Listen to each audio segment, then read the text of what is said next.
খেয়াল করে দেখেন। ওই টেবিলে গিয়ে বসি। ভাইয়া হ্যাঁ ছোট আপু বলো। ভাইয়া আমার এক প্লেট ভাজি দিয়ে ভাত দেন। আচ্ছা আপু দাঁড়াও, আমি তোমারে দিতে আসি। জানি না সাথে কয় টাকা নিয়ে আসছি, দেখি তো একটু। ইয়াল্লা, সাথে তো মাত্র 20 টাকা আছে। যাক, 20 টাকা দিয়ে ভাত ভাজি হবে। মেয়েটা মনে হয় অনেক অসহায়, মেয়েটার সাথে মনে হয় টাকা নাই।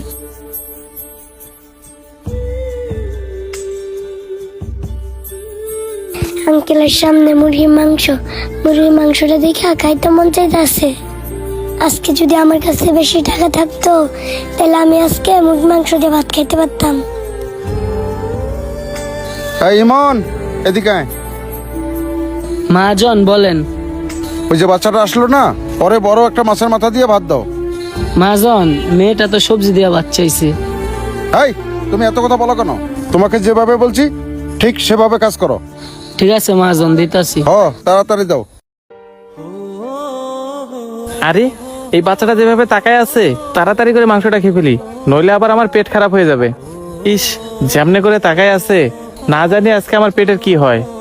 বুঝলাম না আঙ্কেল আমার দিক কেমন ভাবে তাকাইতেছে কেন? এই নাও আপু। ভাই, আমি তো এক প্লেট ভাজি দিয়ে ভাত চাইছিলাম, কিন্তু আপনি যে আমার বড় মাছের মাথা দিয়ে ভাত দিলেন, আমার কাছে তো এই মাছের মাথার টাকা নাই। আপু এই মাছের মাথা নিয়ে আপনার টেনশন করা লাগবো না, এটা মহাজন বুঝবো। বুঝলাম না, পিচ্ছি চাইলো শুধু ভাজি দিয়ে ভাত, আর ওইটারে দিল ওরে বড় একটা মাছের মাথা দিয়ে ভাত। কারণটা কি? আজকে কতদিন হয়ে গেল বড় মাছের মাথা দিয়ে ভাত খাই না, আজকে বড় মাছের মাথা দিয়ে ভাত খাইতাছি।